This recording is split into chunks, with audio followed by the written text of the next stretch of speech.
दिनेश। बिल्कुल आपने सही कहा। और G20 का नाम लिया था आपने। मैं आता हूँ सुनील जी आपके पास।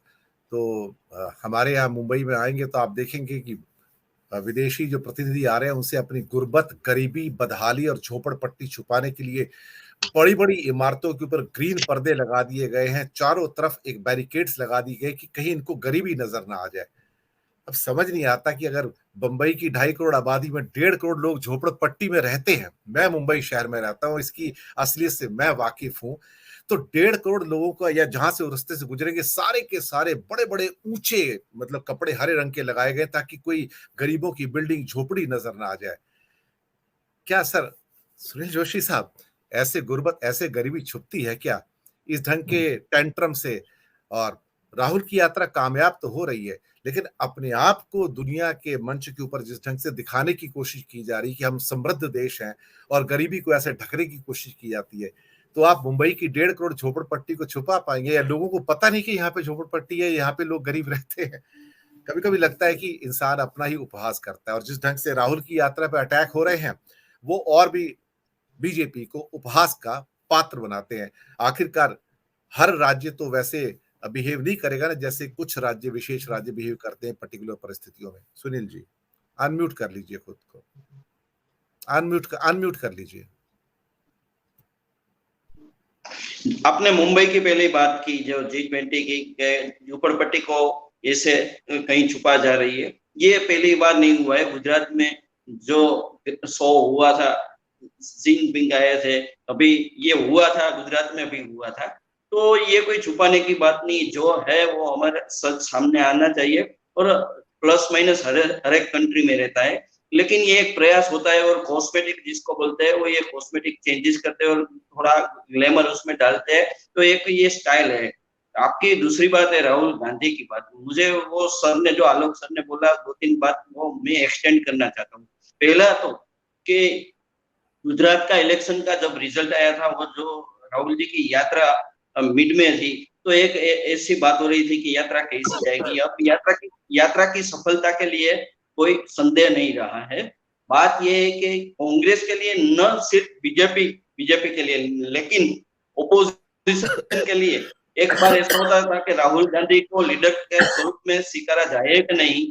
और जो उसका संगठन है, उसमें जो विपक्षी अन्य दल है, खास करके डायनेस्टी वाले, वो राहुल जी को या कांग्रेस को नहीं मानते थे। अब कांग्रेस उभरकर मेन ओपोजिशन के तरह आई। ये बात ये हुई है राहुल गांधी की यात्रा से हुई। अब ये निसंदेह बात हो गई कि हर एक झूठ गुट को, विपक्षी गुट को कांग्रेस की लीडरशिप में आना होगा, तो सही हो गया। अब कोई ऐसा लीडर नहीं बचा, कोई सा स्टेट नहीं बचा, ऐसी कोई पार्टी नहीं बची ओपोजिशन में। तो मेरा ख्याल है कि राहुल की यात्रा इस संदर्भ में भी सक्सेस रही। बात रही मुद्दे की, तो मुद्दे आलोक जी ने जो मुद्दे बताया, इतने ही मुद्दे पहले, ये यात्रा के पहले ही थे। लोग लीडरशिप अपेक्षा कर रहे थे, और ये राहुल गांधी सही टाइम पर, देर आए दुरुस्त आए, लेकिन आ गए। और आ गए तो फिर ये नया जन्म आया है। जो पप्पू की इमेज मीडिया का जरिए से जो बनाई गई थी, ये इमेज को उसने डिमोलिश कर दी बिल्कुल।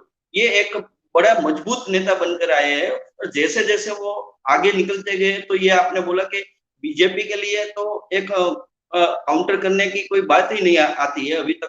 तो जो प्रयत्न हो रहे हैं वो दिख रहे हैं। और बाकी की बात है, बाकी विपक्षों के लिए ये 9 राज्यों की इलेक्शन है, अगले साल में, ये सारे साल में हो जाएगी। तो 2024 की बात करने से पहले ये यात्रा का, यहाँ जो भी मिलेगा, सफलता मिल जाएगी, उसमें राहुल गांधी नहीं, कांग्रेस भी एक ओपोजिशन के कमबैक करेगी, ऐसा मुझे लगता है। और बीजेपी को और सारी पब्लिक को, भारत की जनता को एक अपेक्षा थी कि ओपोजिशन स्ट्रांग होना चाहिए। अपने अपने डिफरेंस अपनी पास रखो और ये एक मजबूत विपक्ष देश को दो। तो ये होने जा रहा है। कुछ ये साल में हमको जो रिजल्ट आएगा, हिमाचल का रिजल्ट है, गुजरात का रिजल्ट नहीं कांग्रेस के फेवर में है। तो राहुल जी ने बड़ा एजेंडा हाथ में लिया था, गुजरात को कहीं इग्नोर कांग्रेस ने किया और लोकल किया, लेकिन हिमाचल का एक कंसोलेशन प्राइज मिला है। तो अब देखना है कि ये 9 स्टेट में क्या होगा। मेरे ख्याल से महाराष्ट्र और बीजेपी, महाराष्ट्र और बिहार बीजेपी के लिए टफ होगा। महाराष्ट्र में आघाड़ी है, यहाँ नीतीश और जो लालू की पार्टी है, वो सामने आएगी तो ये दो स्टेट है कांग्रेस के लिए कुछ न कुछ करने के लिए अच्छी बात है रहेगी। जोशी साहब, आजकल दिनेश जी आप। मोदी जी कांग्रेस मुक्त भारत की बात नहीं करते, पहले बड़े जोर शोर से किया करते थे, आजकल बात नहीं करते। सर मैंने वही बोला कि जो पप्पू वाली इमेज थी ने वो खंडित हो गई। राहुल गांधी ने ये बता दिया कि कांग्रेस में अभी दम है और कांग्रेस में दम है, वो स्टेटिस्टिक ही बताता है। पिछली आप हिस्ट्री देख लो, कोई भी स्टेटिस्टिक देख लो, तो कांग्रेस के पास वोट बैंक है। कांग्रेस की विचारधारा जीवन थी, लेकिन कांग्रेस के पास संगठन और विचारधारा में कुछ रुका हुआ था लीडरशिप के प्रति। वो राहुल गांधी ने प्री डिटरमिन कर लिया और कांग्रेस ने जैसे नवनिर्माण कर दिया अपनी इमेज का। तो अब मजा आएगा। ये 9 स्टेट की जो इलेक्शन है उसमें हो जाएगा।